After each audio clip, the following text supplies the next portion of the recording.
Good afternoon, guys. Well, today I thought we'd tackle a bit of a classic. I'm gonna be making some meatballs. As I said, very classical dish. Everywhere around the world they have some form of making meatballs. And today, well, we'll be making some basic bound meatballs, but I'm gonna be making some double flavored meatballs. And now I hear you saying, what did you just say? Yeah, you heard me right. Once the meat, twice the flavor. As you're going to see, we're going to deviate it a little bit from a standard meatball recipe, but nothing too bad. Now, of course, our standard classics, I'm not going to talk too much about seasoning. First of all, what I'm having here, it's about 700 grams of mincemeat. I'm using half and half. Should you prefer to use, for example, just beef, just pork, it's also possible. This one's half and half. We're using, of course, some breadcrumb. In this case, I have some leftover stale baguette. 1 egg as a binder. Now, one flavoring, I'm not going to get again too deep into flavorings. You can flavor meatballs, they're very versatile as you like. But one flavoring that I do find pretty much mandatory is going to be some onion. And we're also going to be adding some more flavor and juice in the form of some stock. Should you have bouillon, this is my homemade demi-glaze. Should you have bouillon or other types of stock, use that. But we're going to be using some stock to flavor up our meat some more. Now, enough said, let's get cooking, guys. We've passed our first stage, so what I quickly did, because of course my stock is, as you can see, gelatin, or is gelatin based. I boil this down until we have a gelatin. Now what we're going to do, first of all, I have my breadcrumb, and I'm just going to, well, throw this in and mix this up. So I have a good, there we go, 2 cups of breadcrumbs, I think, roundabout.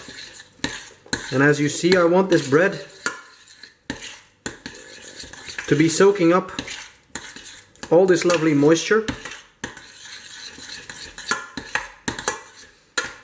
I'm just going to let this sit for about 5 minutes, just to cool down a little bit. Afterwards, we can start mixing up our meatballs. Again, guys, nothing too difficult. What I have, it's about 700 grams, as I said, half and half mix. Now, usually to about half a kilo. There we go. As you can see, our one of my chickens actually lays double yolked eggs. But normally to about half a kilo, I usually add about 1 egg. In this case, it's pretty extra large egg. So that's gonna combine well with our meat.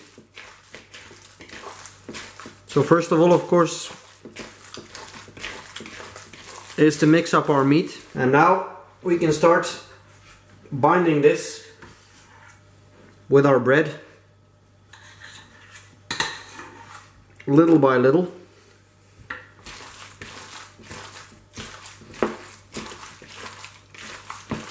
Now these meatballs, the way they are going to be a bit loose, but I'm not too worried about that. Should you, of course, find that they're a little bit too loose to your liking, well, you can always add some more dry breadcrumbs. There we go. Just to dry it out a little bit more.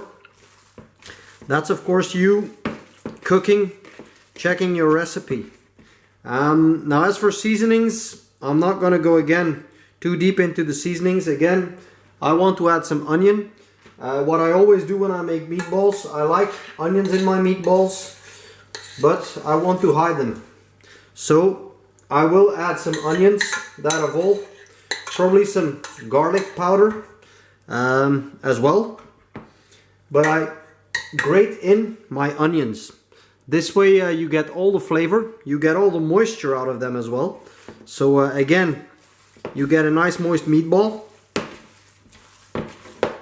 And you basically don't get any bits of onion really stuck in your meatball. You can season these up further as well. One little trick I'm going to use in these again to create a nice double meatball flavor. That will be some MSG. Furthermore, the mincemeat, well, it's coming together pretty nicely. I'm going to add just a little bit more breadcrumb or dry breadcrumb. There we go. And I think, yeah, we're pretty much there. So our meatball is coming together again. It's going to be a pretty loose meatball recipe, but as this cooks down, you'll see it'll work out just fine. Our mixture has just spent about half an hour in the fridge. Now I do this for two functions. One, you allow the flavors of your seasonings to get to know each other a little better. Second of all, the gelatin that was in our stock has solidified somewhat, so we have a little bit more solid mixture. Again, it's a pretty wet mixture, but I don't mind that. But the meatballs are bound together. That's what we want. So it's just a case of rolling out our meatballs. So as for seasonings, what I did, it's about half a medium-sized onion. I found a little bit of a piece of leftover bell pepper that I needed to get rid of. So I cut that up and put that in there as well. Some dried thyme, garlic powder, and a good teaspoon of garlic powder and about a teaspoon of MSG, monosodium glutamate. Now it's not always everybody's favorite ingredient, but I like it, and it is indeed food safe. I mean, it's made from shellfish. Should you wish to use other things, you can use some Asian fish sauce, use some Worcester sauce, guys, but you can use that. It also has the same kind of umami boosters. So, but this just aids with boosting indeed the umami flavors in the dish. We're going to roll these out. These are going to spend about 25 minutes in the oven, and well, we'll be done for dinner. Well, guys, these just came out of the oven. I also gave one a little poke test. So they are cooked through, even the ones that are not, that were to the back and that are not as nicely brown, but they're cooked through. Now I would advise leave these to rest for at least about 5 minutes so that the juices can have time to settle, just like a good steak. They'll just benefit from it. It's just a simple and easy technique to try for juicier meatballs. I really enjoy this way of cooking, and I always get very flavorful, very nice juicy meatballs this way. Well, just to prove my point and not get any negative comments, we will show that the proof is in the pudding, guys. We've been waiting for 5 minutes. Our meatballs are ready. And as you can see, well, that's what I call a nice juicy meatball. So I'm gonna serve this up with some traditional Belgian food, so some cherries in syrup. It doesn't really get any more grandma than this, but try this and well, enjoy, guys.